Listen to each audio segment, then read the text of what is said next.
Saraswati FM കരുതലിന്റെ നാദം ഹൃദയം കൊണ്ട് കേൾക്കൂ. സരസ്വതി FMലേക്ക് ഏവരുടെയും ശ്രദ്ധ ക്ഷണിക്കുന്നു. വായിക്കുന്നത് ദിവ്യ. ഇന്ന് 2024 ഫെബ്രുവരി 18, 1199 കുംഭം 5 ഞായറാഴ്ച. ഇന്നത്തെ പ്രധാന വാർത്തകൾ. വെള്ളറട ഗ്രാമപഞ്ചായത്ത് സംസ്ഥാനത്ത് ഒന്നാമത്. സപ്തദിന സഹവാസ ക്യാമ്പിന്റെയും പ്രമേഹ നിയന്ത്രിത ഗ്രാമം പദ്ധതിയുടെയും ഉദ്ഘാടനം നിർവഹിച്ചു. സ്നേഹസ്പർശ് പദ്ധതിക്ക് തുടക്കമായി. കുന്നത്തുകാൽ വാതക ശ്മശാനം തുറന്നു. സൗജന്യ മെഡിക്കൽ ക്യാമ്പ് സംഘടിപ്പിച്ചു. വാർത്തകൾ വിശദമായി. വെള്ളറട ഗ്രാമപഞ്ചായത്ത് സംസ്ഥാനത്ത് ഒന്നാമത്. മഹാത്മാഗാന്ധി ദേശീയ ഗ്രാമീണ തൊഴിലുറപ്പ് പദ്ധതി 2022-23 വർഷത്തിൽ തൊഴിലുറപ്പ് പദ്ധതി സമയബന്ധിതമായും കാര്യക്ഷമമായും നടപ്പിലാക്കിയ വെള്ളറട ഗ്രാമപഞ്ചായത്ത് സംസ്ഥാന തലത്തിൽ ഒന്നാമതെത്തി.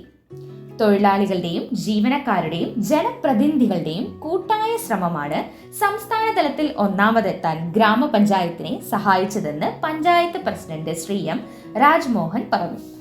സപ്തദിന സഹവാസ ക്യാമ്പിന്റെയും പ്രമേഹ നിയന്ത്രിത ഗ്രാമം പദ്ധതിയുടെയും ഉദ്ഘാടനം നിർവഹിച്ചു. ജില്ലാ പഞ്ചായത്ത് പ്രസിഡന്റ് അഡ്വക്കേറ്റ് സുരേഷ് കുമാർ അധ്യക്ഷ സ്ഥാനം വഹിച്ച ചടങ്ങിന്റെ ഉദ്ഘാടനം Shrimati SK Preeja, Nemam block panchayat president നിർവഹിച്ചു. സരസ്വതി ആശുപത്രി ചെയർമാൻ ഡോക്ടർ SK അജയകുമാർ മുഖ്യപ്രഭാഷണം നടത്തി. സ്നേഹസ്പർശ് പദ്ധതിക്ക് തുടക്കമായി. കൊറ്റാമത്തിനടുത്തുള്ള പ്രായമേറിയ ഒരു കിടപ്പ് രോഗിയാണ് സരസ്വതി ആശുപത്രിയുടെ ഭാഗമായി ഡോക്ടർ SK അജയകുമാറും റോട്ടറി ക്ലബിന്റെ ഭാഗമായി ശ്രീ മനോഹരൻ നായരും പാലിയേറ്റീവ് കെയർ നഴ്സ് പരശ്വയ്ക്കൽ PHSയിലെ റീന സിസ്റ്ററും ചേർന്ന് ഗൃഹസന്ദർശനം നടത്തിയത്. കിടപ്പ് രോഗികളിൽ പിൻഭാഗത്ത് വ്രണങ്ങളുള്ളവർക്ക് ശസ്ത്രക്രിയ ചെയ്ത് വ്രണങ്ങൾ ഭേദമാക്കുന്ന പദ്ധതിയാണ് സ്നേഹസ്പർശ്. കൊല്ലയിൽ, പരശ്വയ്ക്കൽ എന്നീ PHSയുടെ കീഴിലെ രോഗികൾക്ക് ഈ സേവനം ലഭ്യമാകും. കുന്നത്തുകാൽ വാതക ശ്മശാനം തുറന്നു. കുന്നത്തുകാൽ നിവാസികളുടെ പൊതു ശ്മശാനം എന്ന പതിറ്റാണ്ടിലേറെയായിട്ടുള്ള കാത്തിരിപ്പിന് വിരാമമായി. കാരക്കോണത്ത് അനിമംഗലത്ത് പഞ്ചായത്ത് വസ്തുവിൽ നിർമ്മിച്ച അത്യാധുനിക സൗകര്യങ്ങളുള്ള വാതക ശ്മശാനം സ്നേഹതീരം തുറന്നു. മന്ത്രി MB രാജേഷ് ഉദ്ഘാടനം ചെയ്ത ചടങ്ങിൽ CK ഹരീന്ദ്രൻ MLA അധ്യക്ഷനായി. സൗജന്യ മെഡിക്കൽ ക്യാമ്പ് സംഘടിപ്പിച്ചു. കുളത്തൂർ ഭണമുഖത്ത് ദേവീക്ഷേത്ര തൂക്ക മഹോത്സവം, പ്ലാമൂട്ടുകട കൊച്ചുഭഗവതി ക്ഷേത്രവാർഷിക മഹോത്സവങ്ങളുടെ ഭാഗമായി സൗജന്യ മെഡിക്കൽ ക്യാമ്പ് സംഘടിപ്പിച്ചു.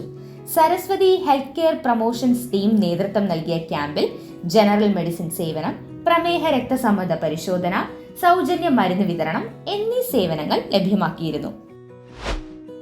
കായികം. ചരിത്രം കുറിച്ച് ഇന്ത്യൻ വനിതാ ടീം സെമിയിൽ. ബാഡ്മിന്റൺ ഏഷ്യ ടീം ചാമ്പ്യൻഷിപ്പിൽ ചരിത്രത്തിൽ ആദ്യമായി മെഡലുറപ്പിച്ച് ഇന്ത്യൻ വനിതാ ടീം ക്വാർട്ടർ ഫൈനലിൽ ഹോങ്കോങ്ങിനെ 3-0 കീഴടക്കി സെമിയിൽ എത്തിയതോടെയാണ് ഇന്ത്യൻ വനിതകൾ മെഡലുറപ്പിച്ചത്. ആരോഗ്യമുത്തുകൾ. മഞ്ഞപ്പിത്തം അഥവാ ജോണ്ടിസ് സാധാരണ ഹെപ്പറ്റൈറ്റിസ് A ആഹാരത്തിലൂടെയും വെള്ളത്തിലൂടെയും പകരുന്ന വൈറസിന്റെ ഇൻഫെക്ഷനാണ്. നാട്ടുമരുന്നും മറ്റ് ചികിത്സകളുമായി തികച്ചും നിസ്സാരമായി പലപ്പോഴും മാറിപ്പോകുന്ന അസുഖം. എന്നാൽ എല്ലാ ജോണ്ടിസും നിസ്സാരമായി കരുതരുത്. ഗൗരവമായ കരളിന്റെയോ അനുബന്ധ അവയവങ്ങളുടെയോ ക്യാൻസർ പോലുള്ള മാരക രോഗങ്ങളുടെയോ ഒക്കെ ലക്ഷണമാകാം. അതുകൊണ്ട് മഞ്ഞപ്പിത്തത്തെ ഗൗരവമായി കണ്ട് ശരിയായ ശാസ്ത്രീയ രോഗനിർണയം, ചികിത്സ എന്നിവ കൃത്യസമയത്ത് ചെയ്യുക. സരസ്വതി FM കേൾക്കൂ, സമ്മാനം നേടൂ. ഇന്നത്തെ ചോദ്യം: സരസ്വതി ആശുപത്രിയുടെ ഇന്ന് കാണുന്ന മന്ദിരം ഉദ്ഘാടനം ചെയ്ത പ്രമുഖ വ്യക്തി ആര്? ഉത്തരങ്ങൾ യൂട്യൂബിൽ കമന്റായി നൽകുക. സമ്മാനം നറുക്കെടുപ്പിലൂടെ. നാളത്തെ പ്രധാന OP വിവരം. സർജൻ ഡോക്ടർ SK അജയകുമാർ, രാവിലെ 9 മുതൽ 1 വരെ. പീഡിയാട്രീഷ്യൻ ഡോക്ടർ ബിനു, 10 മുതൽ 1 വരെ.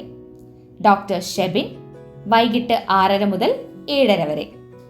നെഫ്രോളജി ഡോക്ടർ വിഷ്ണു, 3 മുതൽ 4 വരെ. Gastroenterology doctor Ajit K Nair, 2:30 മുതൽ 3:30 വരെ. ഗൈനക്കോളജി ഡോക്ടർ ബിന്ദു അജയകുമാർ, രാവിലെ 10 മുതൽ 12:30 വരെ. വൈകിട്ട് 4 മുതൽ 6 വരെ. കൂടുതൽ വിവരങ്ങൾക്കും അപ്പോയിന്റ്മെന്റ്സിനും വിളിക്കൂ 9037032098.